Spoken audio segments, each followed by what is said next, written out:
Hi, I am Karan with Weights and Biases by CoreWeave, and today I'll be talking about large scale agentic quant research. I work very closely with quant desk, and I hear the same thing everywhere. We can build models, but we can't always trust them, reproduce them, or explain them to compliance.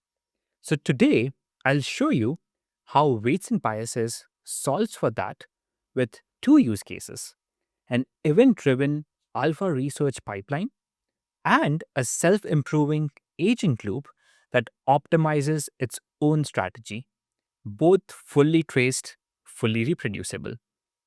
So here's the architecture for our use case one. A market event comes in, let's say NVIDIA Q4 earnings. The classifier then routes it to four specialized agents: the macro agent, the historical analogs, sentiment, and the quant agent, each pulling in live data, making a bunch of tool calls per analysis. A synthesis agent then produces a probabilistic forecast. We then validate it against actual outcomes with six quant grade scorers like Brier score, log loss, hit rate, calibration error, etc. Let's take a look at this in the Weights and Biases UI. So, what you're looking at right now is the Weights and Biases Weave workspace. Here, if I click into an individual trace, this is where you can see the NVIDIA earning prediction. I can see all of my four agents.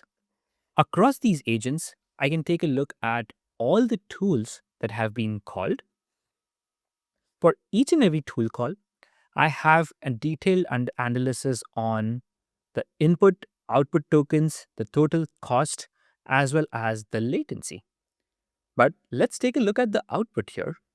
Here I see my direction is neutral and the conviction is 1 out of 10, which tells me the model does not trust its own forecast.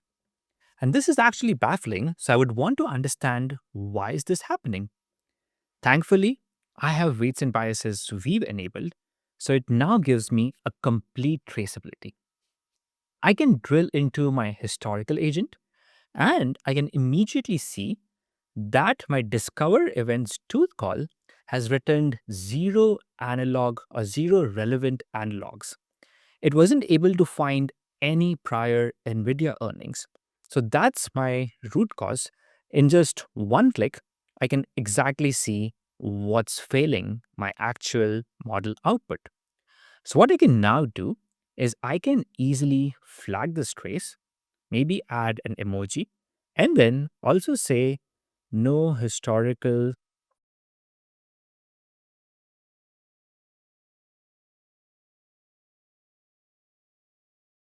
fixed discover events.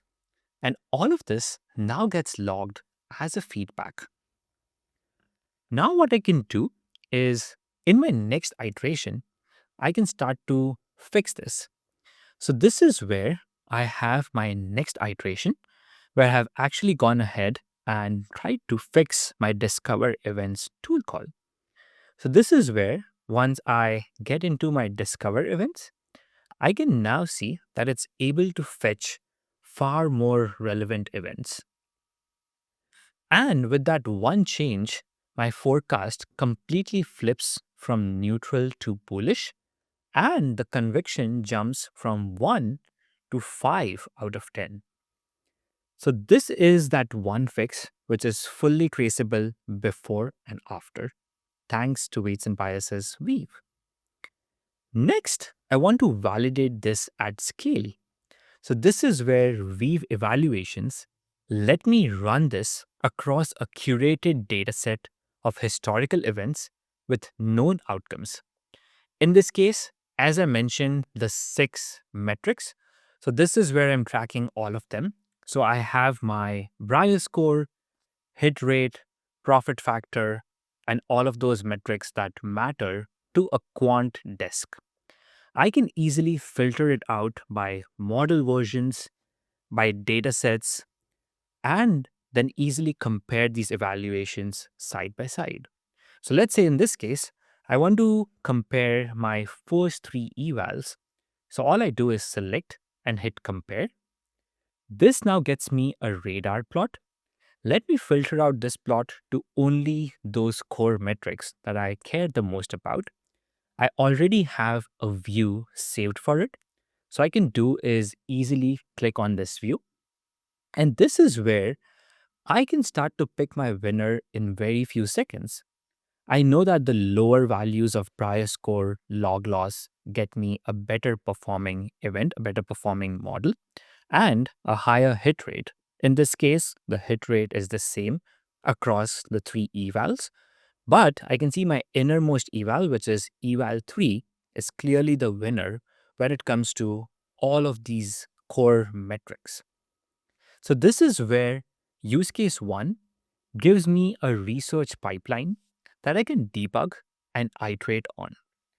But what if I don't want to manually tune my agent weights? What if I let the agents optimize themselves?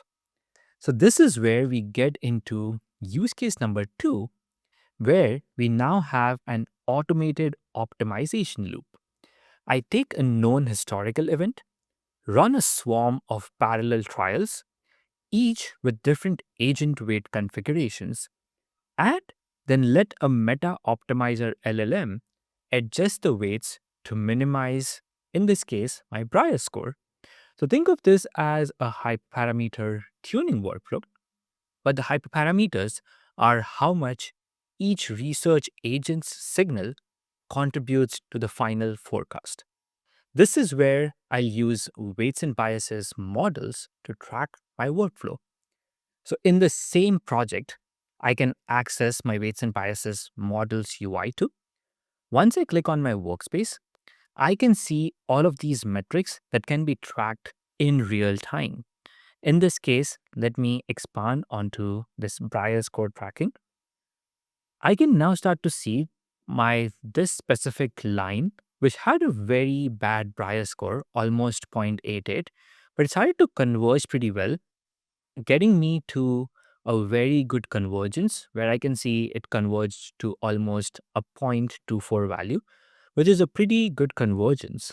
So, this is how I can start to track in real time all of these agents that are starting to run and starting to converge.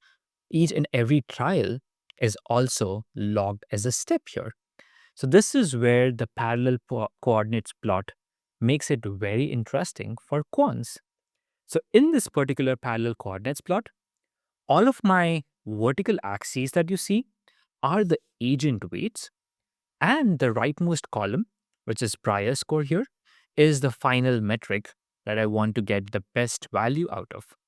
What I can do is, since I know lower the Brier score value, better is the performance, I can quickly filter it out to the lower values of Brier score. So in my case, I can start to see a very clear strategy. The best strategies push the weights to the extreme rather than hedging in the middle. Here you can see all of my weights, which gave me the best Brier score value, are all the extreme rather than the indecisive middle. This is a very clear insight, which would have taken me a lot of time if I did not have this particular visual. Thanks to weights and biases models, I can now make those observations with just one click of a button. And because weights and biases weave and weights and biases models are tightly integrated, I can now click into any trial and actually see the full agent trace, which now tells me their exact thinking process, which weights shifted, why the optimizer made that decision. So I have full provenance from strategy to outcome. So let's say if I click on this one example trace, in here, I can start to see the entire thinking process, the entire strategy, which actually led to the generation of a better performing model, a better Brier score in my example. So, what you're seeing is a full cycle, a swarm of agents exploring the weights and biases models, tracking each and every trial in real time, and weights and biases weave, capturing the reasoning behind each and every one. The parallel coordinates plot tells me what is working, and the agent traces tells me why. Like, why is this working? This is the same iterative optimization loop quants already run today for factor models, but now applied to LLM agent pipelines with full traceability across both the experiment tracking and the agent behavior. So, to recap, weights and biases weave gives you end to end traceability from hypothesis to backtesting to decision and compliance grade reproducibility, as well as having the ability to compare and optimize strategies at scale. Thanks for watching.